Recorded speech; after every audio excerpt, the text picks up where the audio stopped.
Welcome back, ladies and gentlemen, to WCS Winter. We're moving into our second series for the day. My name is Fear Dragon. I am now here with Nathanius.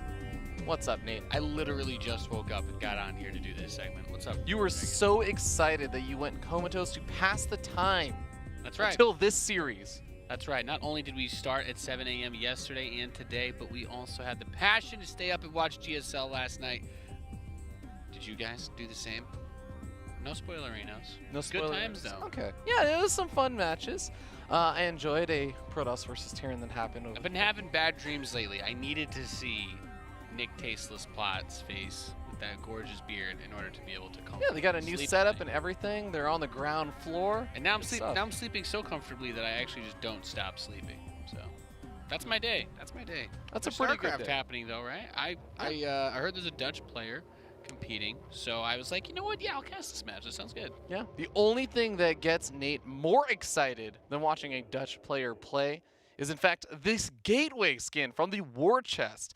Because Nate knows that when he sees this, that he's up against a true Protoss baller. It makes me think I'm warping in the Ascendants from Alarak's co-op. They're going to sacrifice themselves and heal up your stalkers or something? Oh, yeah. Well, the best thing about them is well, Alarak's High Templar dudes, they like eat your zealots and they get physically bigger and they have more energy. And they Wait, really? Damage. Yeah. I've never bothered to make those. Yeah. Instead of storm, they like shoot out lightning balls. I have that seen just those. Destroy everything around them. Yeah, I Ball already heard lightning that is real, by the way. Hmm. You know, the truth is out there. Fascinating.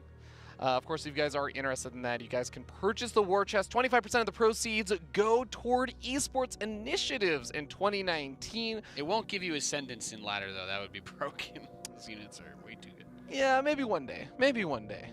Probably not. They have like a feedback, but except it's Yamato cannon, basically, but better. Not bad. Just saying, you know, consider it.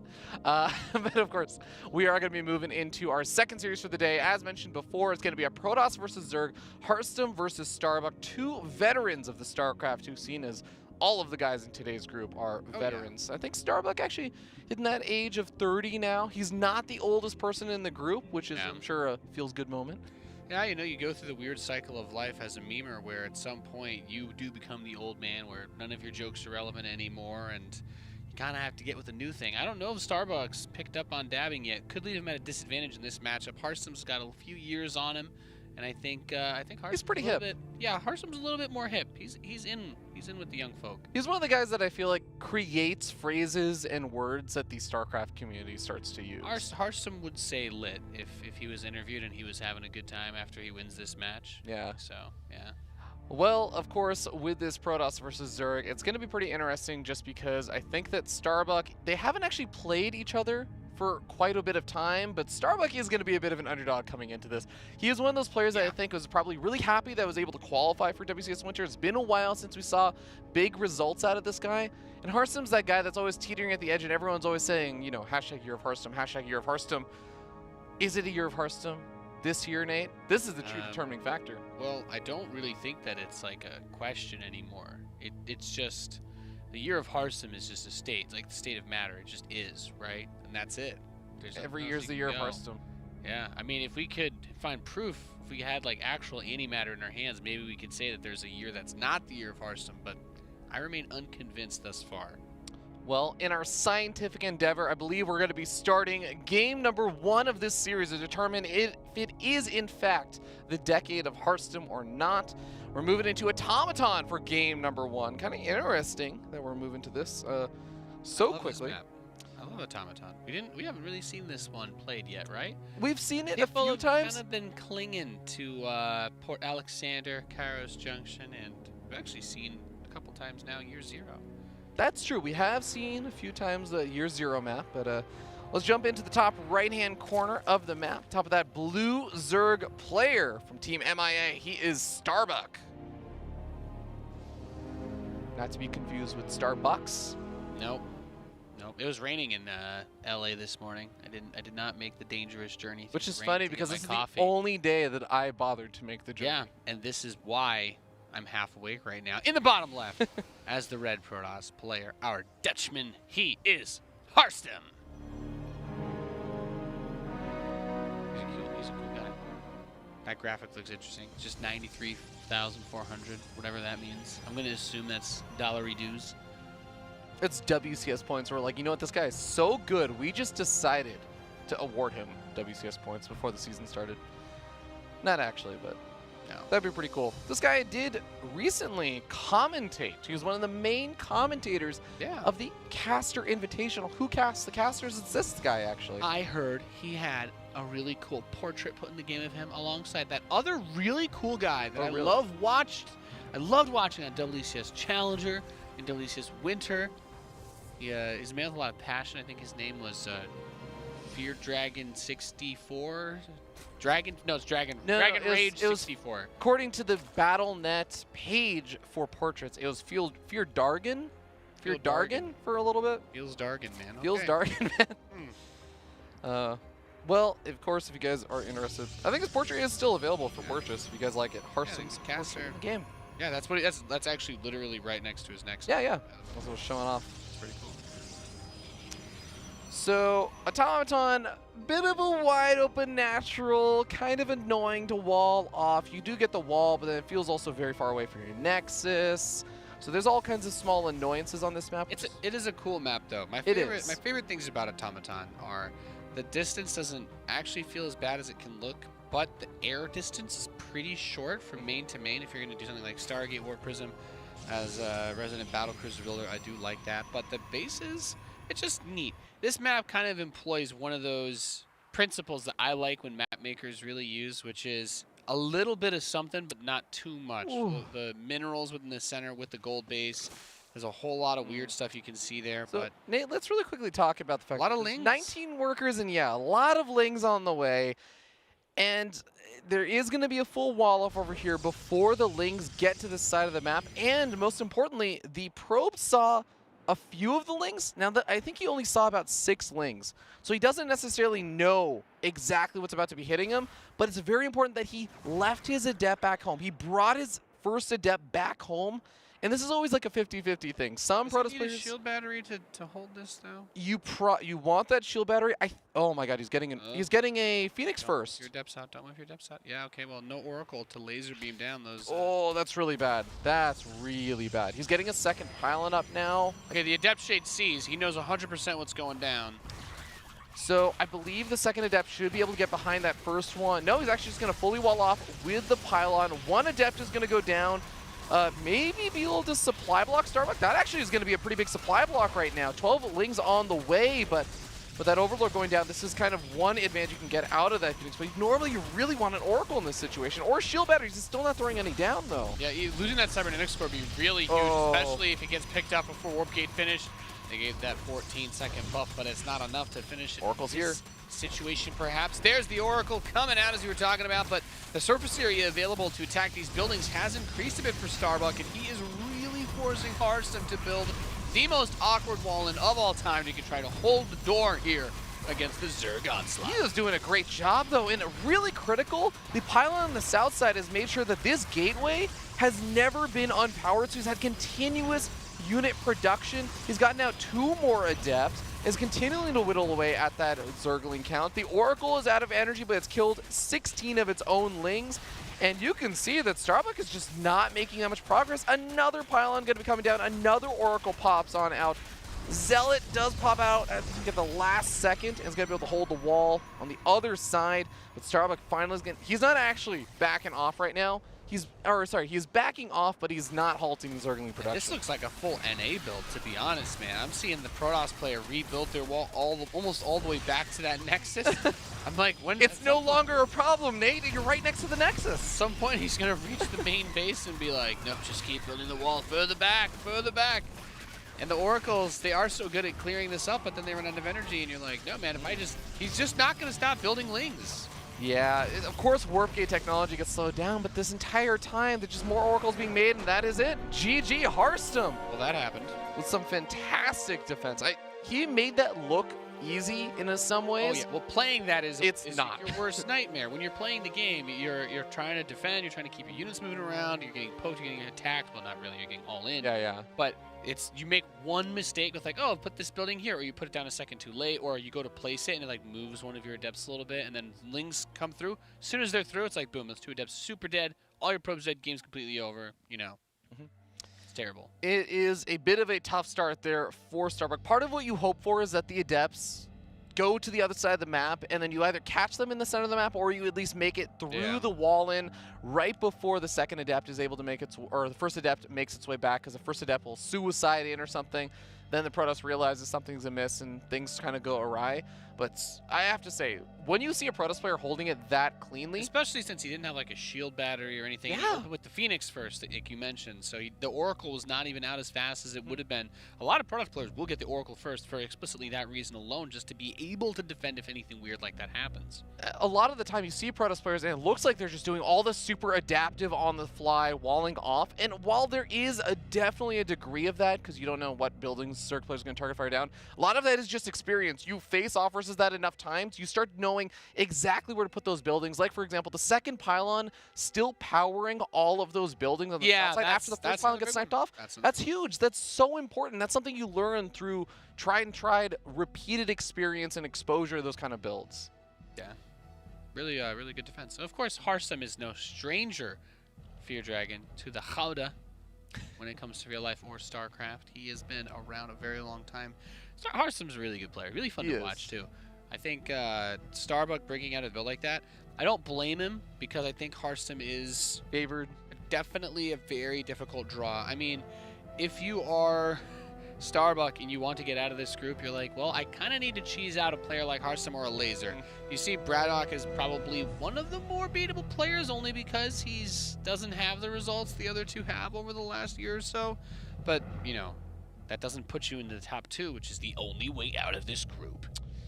Yep, and we are going to be moving into year 0 for map number 2. Top of that blue Zerg player once again from Team MIA. He is Starbuck.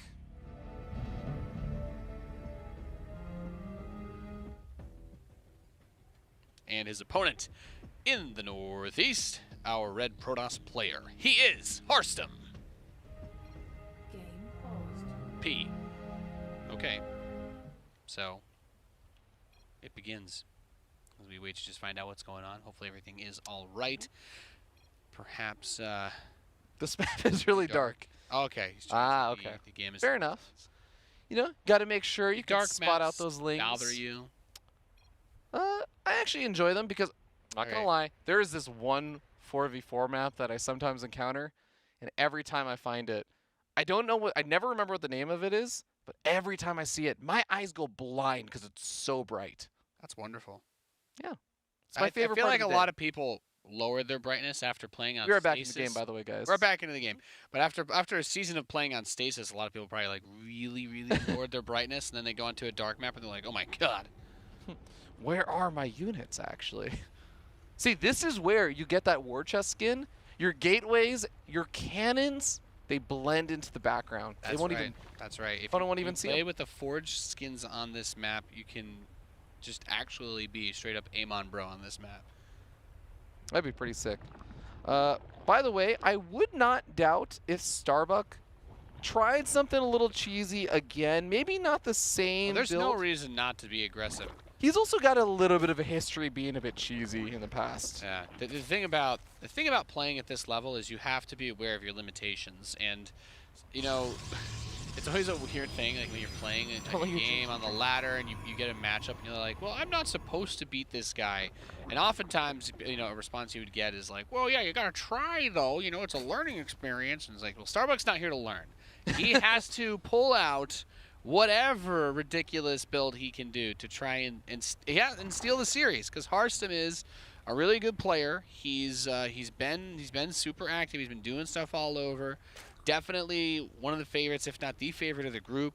I can easily see him making it out in first place, and that's a cool bit of pressure to see on Starbuck, because a lot of the European Zerg players are on such a high level that you don't always feel that same level of pressure. Whereas, like, you know, in a group winter match, for example, I think a Laser and Harstem turns into a slugfest. But, you know, then, of course, everybody else is just, like, desperate to try to beat a guy like Cyril. I'm interested to see where Starbuck goes with it, because this one probably go a little bit longer. Won't try the same thing. Yeah, going up past that 19 worker count, and I think it makes sense. After Harstem holds that well on Automaton, if you try the same thing on this map where you have an uphill ramp, it's a lot easier to wall off. There's actually even more choke points you can abuse for that wall off, like the gas geyser helps you in walling off a little bit more. It's even harder to pull off here. Yeah, these maps are really easy to defend on, I think. It's one of the reasons why I love them so much. Ooh, You got okay. good airplay, a lot of the ramps that go up. We've made it out of the map pool of half the maps having no ramp into your natural, which makes it a lot harder to hold those frontal assaults. Yeah, Automaton being one of them. I think it's a really small bait and switch that I think someone was telling me about recently, where the warp gate technology, you actually delay this and you get out the adept first to make it look like you're maybe going Stargate. Oh, I made this comment the first day. Yeah, I was like, and someone told me about this recently. But yeah, and then we end up seeing just Robo and Twilight Council coming down. Now he still gets his Stalker up to follow this up, and it is going to become very aware to Starbuck soon. It's probably the #1 complaint I saw from like Zerg players with this patch is they're like, well, usually we just look at the Cybercore, and if it's not researching Warpgate, that means they built a Stargate. But now you can start it 10, 15 seconds late, and it still lines up exactly with how it would have if you weren't going Stargate before. And that's charge and a Warp Prism, by the way. With the Forge coming in, I'm guessing we will have the investment of the +1 attack for the Zealots to hit the Lings. But wow, look at that, +1 melee and a Baneling Nest Fear Dragon. Oh snap, it seems like Starbuck kind of reading maybe into the lack of gas geysers over at that natural. We end up seeing still 3 workers on each one of these gas geysers in the main base for Harstem, so this is still going to have some gas units being produced, such as the Immortals and stuff. Okay. This is still a scary potential push. That's very interesting, because that says to me that you probably see him try to take another base. The probe was moving out to that third, but this is just going to be a massive, like, Scarlet-esque Bane bust Ling flood. And I haven't seen these two types of build clash, because the +1 should be insane for the Zealots, as we all know. But that +1 melee is going to be done pretty early for the Lings, and I know that the Carapace negates the +1 attack of the Zealots, but I don't know what +1 Lings do versus +1 Zealots. I feel like the Zealots should still have the edge there. Ooh. Then there's Banelings. Well, Harstem just saw the massive flood of Lings making their way to the right-hand side of the map and saw the Banelings morphing in, so he knows there are going to be Banelings out. He sees a lot of Lings also in the main base. Oh yeah, there's the lair. Yeah, This should gonna give up the ghost on that one. 100% reveal this for Harstem. He should look to try and be defensive. The kind of funny thing here, though, is that you make a bunch of charge lots and you say, okay, well, I'm going to defend, but you still have a bunch of Banelings, so how do I make Defending this with work? charge lots there is pretty tough. I mean, you do not have creep this far on the map, so the Banelings can be a little bit more microed around against, I suppose. But that's a pretty good point to bring up.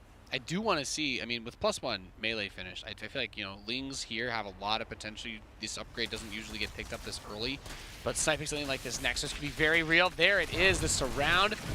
But so many charged Zealots diving into the fray. And the charge, you were mentioning this before yesterday, the charge kind of acting as almost that +1 weapons upgrade on its own, where you do the 10 damage on the charge and then you two-shot the circlings. Yeah, 8 damage on the charge. Oh, yeah. this is beautiful. He's going to be able to snipe off, theoretically, almost every single Baneling here. Yeah, that's really sick micro out of Harstem. Goodness gracious. Yep. Look at this handsome man play StarCraft. And to get that last Baneling, he does have to drop the Immortals and focus fire down the Baneling, but that's already more than enough damage. Killing off nearly every single one. He's sitting on 44 workers, but he is starting to probe up a little bit more behind this push because he knows, okay, I've already defending against your all-in.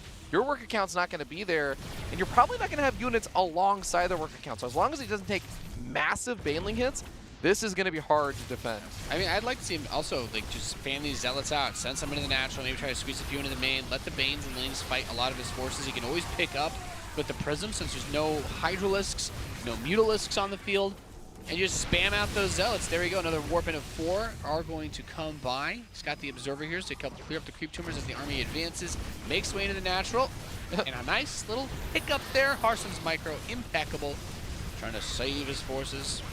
Yeah, and he's doing just fine. With +1 weapons, that is going to secure the victory. 2-0 for Harstem, moving on to that winner's match. Slam dunk.